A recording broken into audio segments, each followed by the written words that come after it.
Deu tudo certo. Como foi quando o Google te fez um convite pra trabalhar com eles, cara? Foi o Google e o Twitter, na verdade. E isso foi um fato que eu nem sabia que era tão relevante. Quando a Folha que deu esse destaque, quando eu dei uma entrevista pra Folha... Como Não, acho que ou o Projeto Draft, não tenho certeza. Mas qual que vai a parada? O headline é bonito. Tipo, ó, garoto recusou o Google e o Twitter. Mas na prática, não foi bem assim. No sentido de... eles têm políticas pra quem resolve bugs. E eu era uma dessas pessoas que resolvia bugs. E no Twitter, em algum momento, eu resolvi um bug do Twitter que, inclusive, a equipe do Twitter, nem tinha instalado no Brasil ainda, entrou em contato comigo para descobrir que bug é esse, porque era um bug que só acontecia com acentos, só em português tinha. Então eles não sabiam que existiam. E eles pediram o meu código para poder usar o meu código na correção do bug. Foi muito legal. Eu tive uma relação com alguns funcionários do Twitter. Era bug de quê? Cara, era um bug que, tipo, quando você tinha acentuação, os arrobas e as hashtags ficavam deslinkadas e perdiam os links. Aí eu queria uma extensão pra corrigir. Verdade! Aí os caras acharam isso legal e surgiu uma proposta. Tipo, olha, quando ele estiver no Brasil, a gente quer que você trabalhe aqui.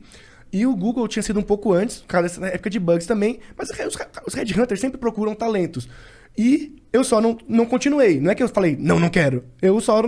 Tipo, não dei progresso nisso, não entrei, porque eu tinha muito medo de entrar. O motivo pelo qual eu recusei, que eu não quis entrar nessas empresas, é porque eu era muito novo e eu nunca tinha trabalhado com ninguém, nunca tive um chefe e eu tinha uns horários muito loucos. Eu gosto de trabalhar de madrugada, eu não sou subordinado, principalmente naquela época. Então eu falei, cara, ser contratado por uma empresa dessa é legal, mas ser demitido em 2 meses é uma merda.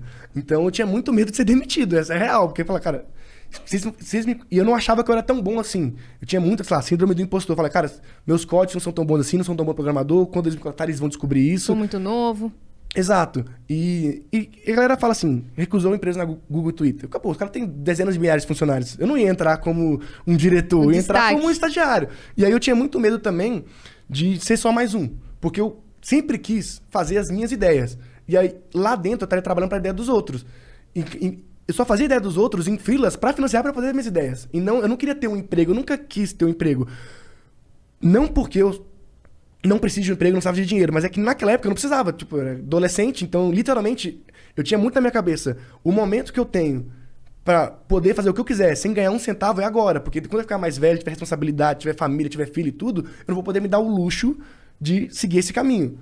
Então eu nunca quis trabalhar pra ninguém, não recusei só esse emprego, eu recusei vários empregos. Inclusive tem vários amigos meus, eu lembro muito o Get Ninja, sabe? O Edu virou um amigo meu alguns anos depois, ele me mostrou um print dele me chamando pra trabalhar lá no Get Ninja também, eu recusando. E eu sempre tive essa vibe de recusar, não por não querer trabalhar com os caras, porque eu queria muito, eu tinha minhas ideias, eu quero fazer essas ideias. Eu era muito na minha cabeça o que eu quero fazer. E fazendo suas ideias, você já estava se destacando. Exatamente. Né? Como um prodígio. E aí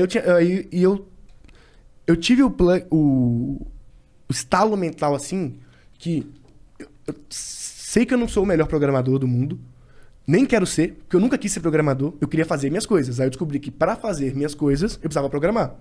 Então, a minha vibe era construir as coisas que eu acreditava, e tanto é que muitas deram certo. Tipo, deram muitos downloads, muitos acessos, gerou mídia espontânea, de graça. Então, eu sentia que eu estava acertando, que eu estava fazendo alguma coisa que as pessoas se interessavam. E as pessoas só viam um skill de programador em mim. E eu não via esse skill tão forte, porque eu sabia a quantidade de gambiarra que eu fazia.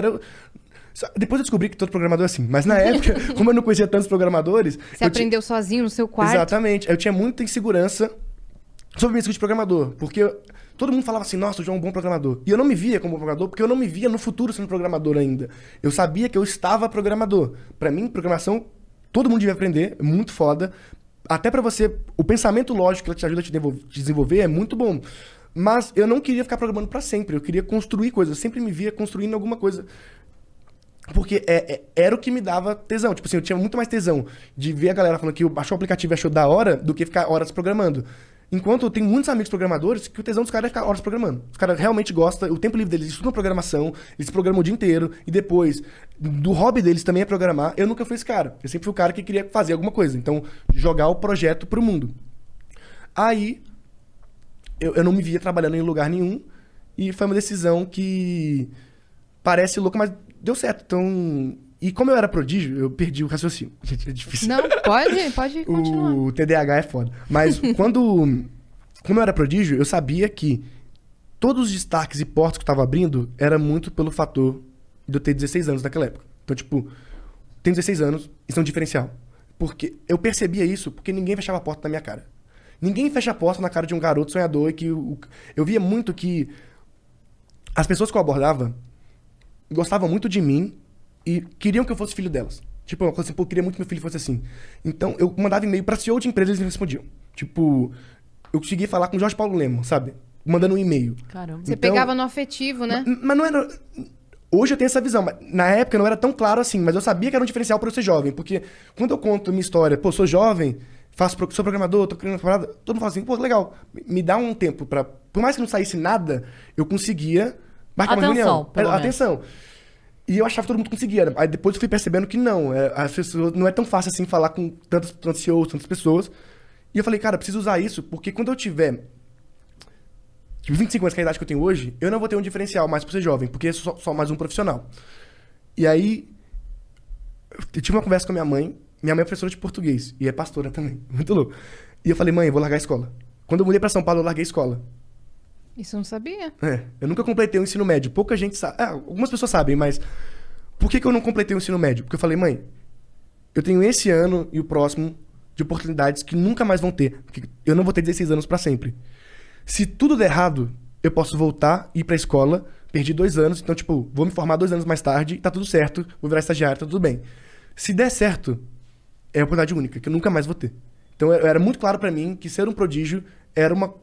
que eu podia passar, ou podia ser algo que eu podia construir alguma coisa.